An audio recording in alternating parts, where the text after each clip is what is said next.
One of the exciting things in this foundation was that a grants program, formal peer-reviewed grants program got started last year, and we thought that at this meeting it would be really great to have the recipients of those grants give a progress report or a description of their projects. So that's what is going to be happening now is presentations by the CCF grant recipients for last year. So the first speaker is Allyson Merrell, who's actually in my laboratory at Penn, and she's going to talk about cell of origin.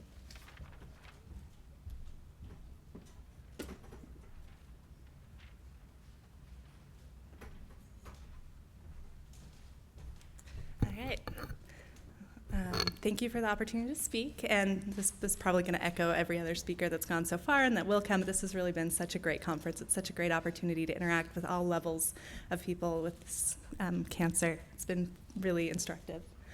So I'm going to tell you today about my project, which is to better understand the cellular origins of cholangiocarcinoma.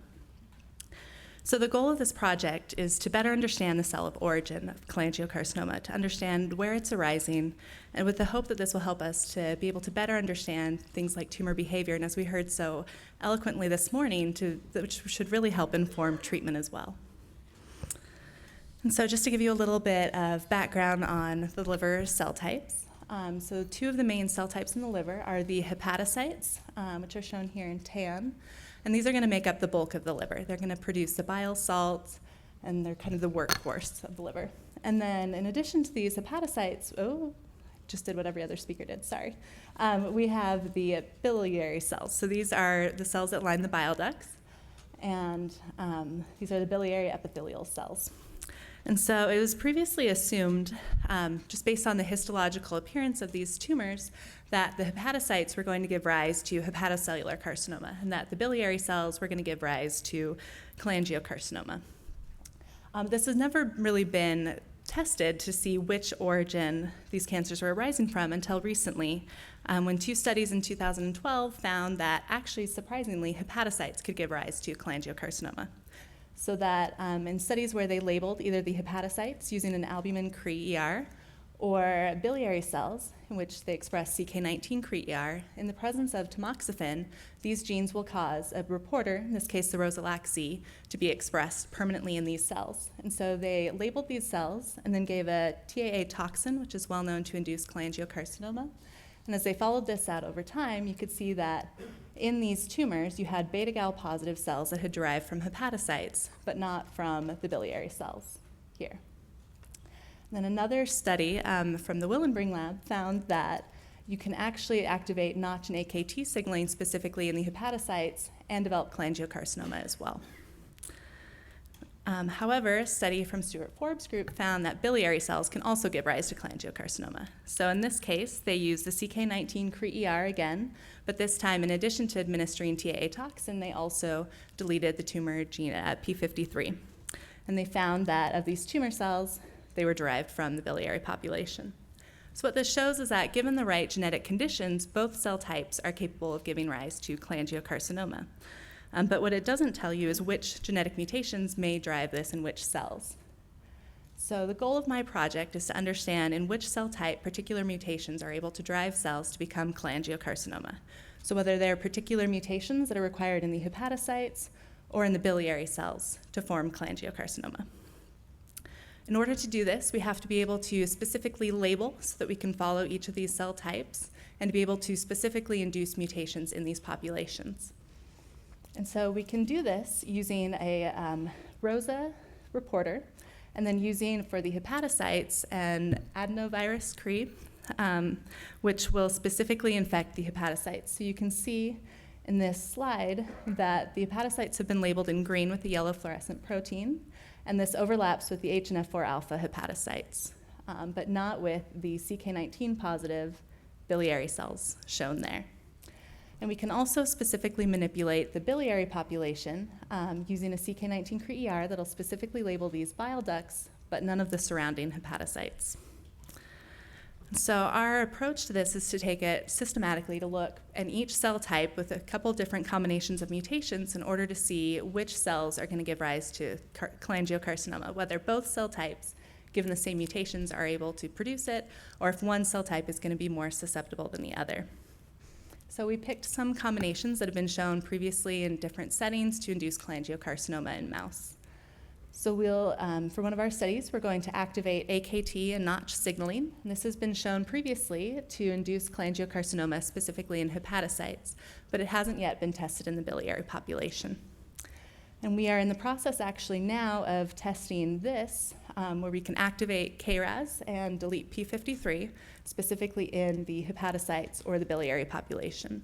This has been shown before to produce cholangiocarcinoma, but it was done using a developmental Cree driver that deleted these genes early on, making it difficult to tell which of the cell types that it becomes is the critical cell type for the cholangiocarcinoma. And then we'll also look using a liver toxin injury, DDC, and deleting P53 and see which of these cell types are going to respond and form a cholangiocarcinoma.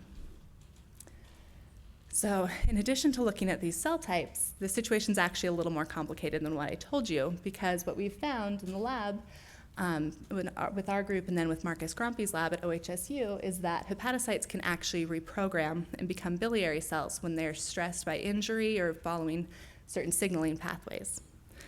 And so what happens is while these cells are reprogramming, the hepatocytes are going to begin to turn off genes specific to the hepatocytes, such as HNF4 alpha, and begin to turn on biliary-specific genes till ultimately they turn on the more mature markers like CK19. So you can see in this image that the hepatocytes, which have been labeled in red, are now expressing, in some cases, that CK19 biliary marker. So these cells, as far as we can tell, functionally become biliary cells. And so what we want to understand is if these cholangiocarcinoma-forming hepatocytes that take on the appearance of a bile duct population in the tumor are first undergoing reprogramming to become biliary cells.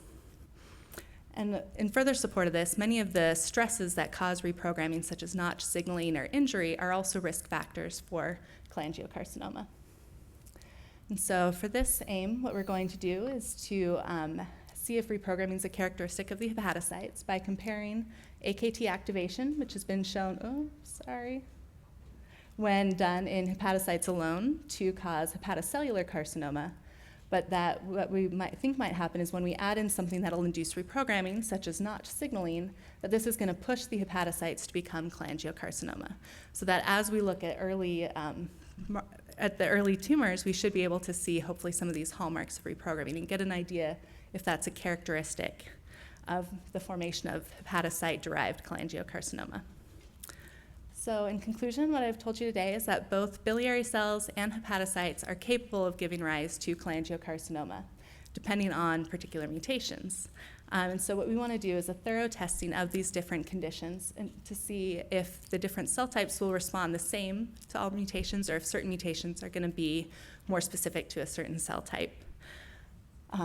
Then I've also told you that hepatocytes can undergo reprogramming into biliary cells following injury or changes in signaling, and we want to determine if this is a hallmark and a critical step in hepatocyte-derived cholangiocarcinoma.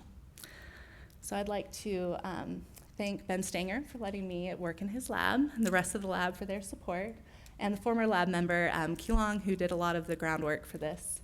And I'm especially grateful for the funding from the Cholangiocarcinoma Foundation. This is what's allowing me to pursue this research, and I'm very grateful for the opportunity. And with that, I'll take any questions.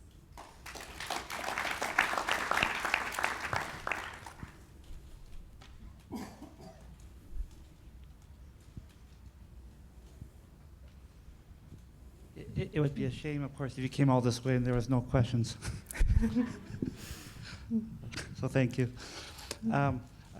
Once a brief comment, you know, the AKT Notch model has been criticized because it's a cystic tumor. Okay. And the phenotype doesn't quite have the sort of same characteristics of the garden variety cholangiocarcinoma. Oh, okay. So you have to take that into account. Mm-hmm. And then the other source of cholangiocarcinoma is the peribiliary glands. And I was wondering if you thought about that. We haven't yet. We wanted to kind of start with this kind of simplistic approach and see, and then kind of take it from there if there's additional places to look. All right, thanks. Thanks. So just two quick questions, which I think may be relevant also in some of the later talks, but Some of the clinical things that I encounter where I keep hoping that someone who does this kind of work will answer for me is, first of all, mixed HCC cholangio is such an interesting and complex thing, and how that might reflect a specifically different cell of origin, I think is one question. And it appears that the genetics of mixed HCC cholangio, probably it doesn't have some of the sort of signal intrahepatic cholangio mutations, like I don't think we ever see IDH1 in it, but I think that it's not necessarily something where you could say a priori based on the mutations which subset you're in. And then I think the follow-on question, which is sort of closely related, is in clinical practice we see a lot of poorly differentiated liver tumors where a pathologist really can't specify whether it's actually HCC or cholangio, and it becomes sort of a clinical inference what you think you're treating. And I was wondering if there was any way that you thought some of the modeling that you're doing could address either of those questions. So to answer your first question, I've come across just some papers that have looked at, the mix of hepatocellular and cholangiocarcinoma. And one thing I've wondered is if it's something where you start the carcinogenic process in a hepatocyte and some of that population is able to undergo reprogramming. Maybe some of it isn't, that it's a mix of cells that have reprogrammed or not. And then your other question about undifferentiated tumors. Or less differentiated. It could be something where you can use tools for some of those developmental cells, like there's like an AFP-CRE and something that's going to hit a liver progenitor cell and see if those are, kind of regressing or de-differentiating to a more progenitor-like state, possibly. And I think, one of the things that I do in clinical practice when I encounter the poorly differentiated tumor, it's barely successful, is I send it for sequencing analysis in the hopes that it will say, oh, this looks, maybe you'll like find one or the other. a private HCC mutation or something. And I would say that in my admittedly, small convenience sample, I would say that it always ends up being a fairly nondescript, RB loss or P53 activation or something that really doesn't, well, actually, I'm sorry, P53, yes, I meant to say KRAS, which is wrong. But anyway, sort of non-specific mutations. And so I wonder if we also just don't really know what's driving those tumors. Yeah, I think that's probably true. Does anyone else, maybe Aaron, want to comment on mixed HCC cholangios in human patients? It seems to be a very common feature of mouse models, and we were talking last night about how frequent this is in human. I don't know if you want to say anything about it. My sense is it's probably underappreciated since we often do liver biopsies with needles, and so I think sometimes when we've had pathologists, when we have liver transplants, and there's more careful analysis, more nodules, it seems like we find these, the more we look, the more we find. It's just my observation. I'm actually part of a working group led by Neil Teese, redefining what constitutes mixed tumors pathologically. And we're close to the paper. So I think the best estimates are 2% of human tumors in the liver. That would be the number people are using. And the World Health Organization had one definition in 2010, consensus agreement that needs to be revised. And so they're redefining it. And I can talk to you offline what the document looks like. That would be great. It's interesting. We think it's a appreciably higher percentage of cases, actually, with the sort of collision, so-called collision histology, as many as 10%. I mean, it's obviously there's selection issues, but we're convinced it's more and more common. We think it's evolving, at least. Again, maybe the pathologists are evolving to look harder. I don't know, but it's a fascinating question. Yeah, I agree with you that it's evolving. As you said, you probably have a selection bias, but clearly it's evolving. Yeah. You know who your reviewer should be now. Holger? Just real quick, I was just thinking maybe you had some kind of opinion or so whether the reprogramming that the hepatocyte undergoes, whether that is some sort of like fertile breeding ground for transformation, whether there's some epigenetic mechanisms. I would imagine there definitely could be. I mean, you're undergoing those kind of dramatic changes in gene expression that there's going to be, some slop basically happening. But did you guys already look maybe at some epigenetics like demethylation or That's actually another project we're working on in the lab, is looking at the epigenetic changes of reprogramming. So, yeah. Okay, thank you. just wanted to give you this little certificate.